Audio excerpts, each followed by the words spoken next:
Halo teman-teman, kembali lagi bersama Ken Patar di sini. Kali ini saya akan membagikan 5 tips untuk menulis karakter yang baik dalam sebuah skenario.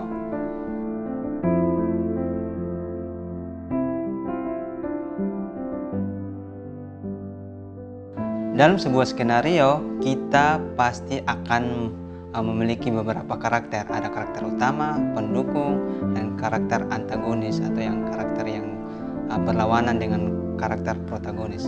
Nah, dalam menulis sebuah skenario, kita perlu membentuk karakter-karakter tersebut. Nah, di sini saya akan membagikan beberapa tips untuk menciptakan karakter yang baik dalam sebuah skenario. Yang pertama, ciptakan karakter Anda disukai sejak awal film. Jika teman-teman berharap film teman-teman ditonton sampai akhir, maka kita perlu menciptakan karakter atau kita perlu membangun empati sejak awal film, khususnya pada karakter protagonis. Nah, di sini kita perlu memikirkan bagaimana caranya supaya karakter itu bisa mendapatkan respon dari penonton, bisa mendapatkan empati. Dan itu merupakan satu keharusan jika teman-teman ingin menulis sebuah karakter yang baik.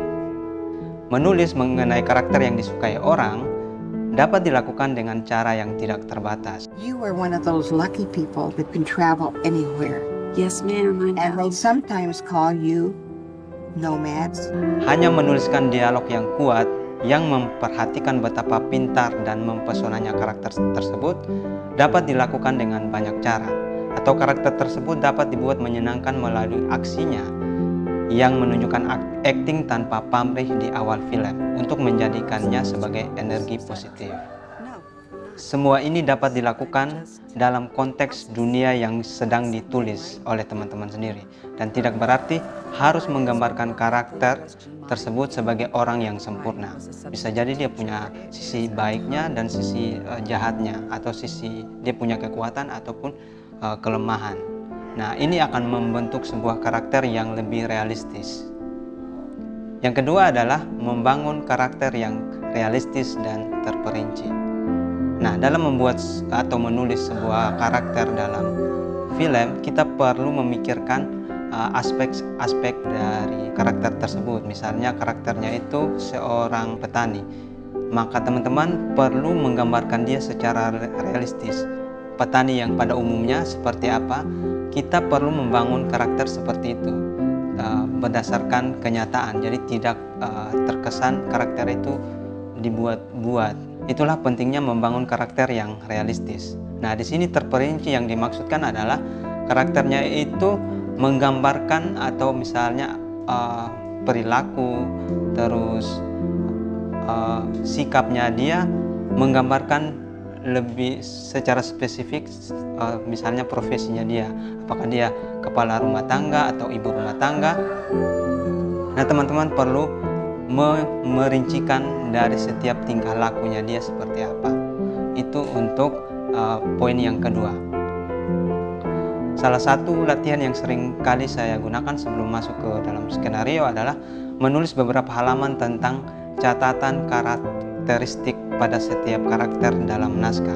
Misalnya biodatanya, dia lahir kapan, biodata hobinya seperti apa, dia momen-momen tersulit dalam hidupnya seperti apa, kesukaannya apa, motivasinya dia untuk bertahan hidup itu seperti apa. Itu perlu dirincikan. Minimal yang saya buat tuh lebih kepada misalnya 1 halaman itu hanya khusus untuk karakteristik dari atau biodata dari karakter tersebut. Nah, begitu juga misalnya teman-teman punya 3 karakter, berarti teman-teman perlu menuliskan biodata secara lengkap dan terperinci untuk masing-masing karakter tersebut. Oke teman-teman, tips yang ketiga adalah biarkan karakter Anda mengambil keputusannya sendiri. Yang dimaksudkan dengan mengambil keputusan sendiri adalah kita menulis sebuah cerita, misalnya sifatnya karakter tersebut adalah baik, kita berikan dia situasi yang sulit, biarkan dari sudut pandang karakter yang baik itu yang mengambil keputusan, bukan dari sudut pandang penulis sebagai pribadi kita sendiri.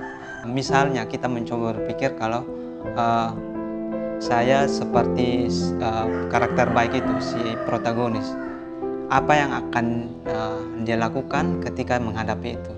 Nah, kita mencoba berpikir dari sudut pandangnya dia, bukan dari sudut pandangnya kita sebagai penulis, sebagai pribadi.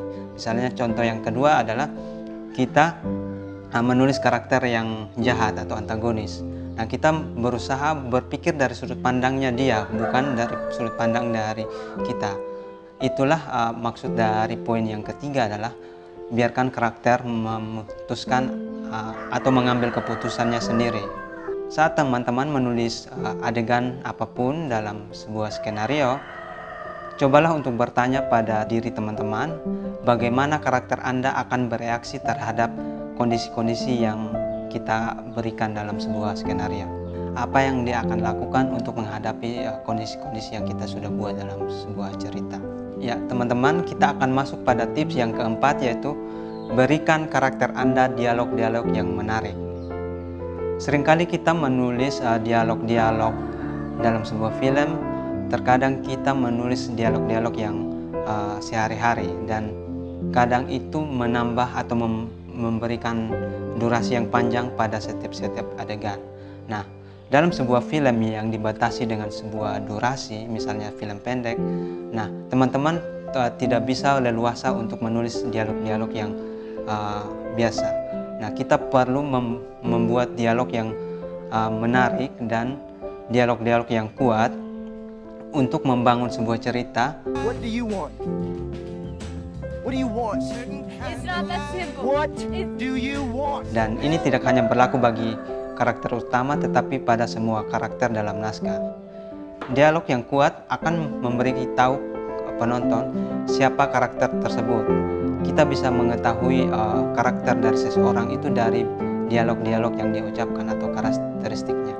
Nah, itu akan memberikan sebuah atau keterangan tentang karakter dari sebuah tokoh tersebut atau sifat dan perilakunya dari dialog-dialog.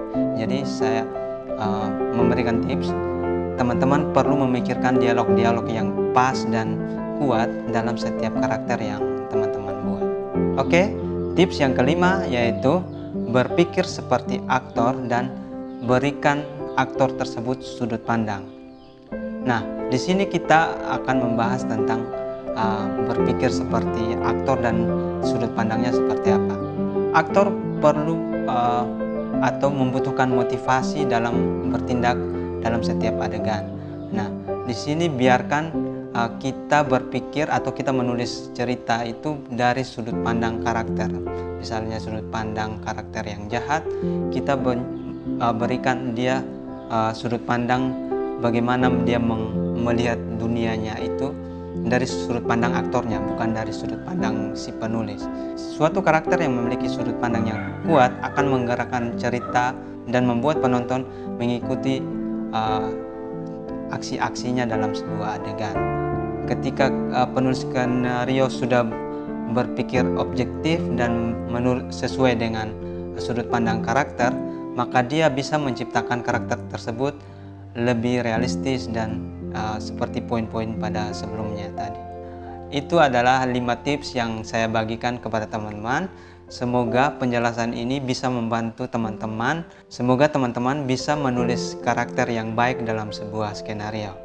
Jika teman-teman merasa video ini berguna, jangan lupa untuk subscribe, like, dan share juga ke teman-teman supaya pengetahuan ini bisa membantu banyak orang.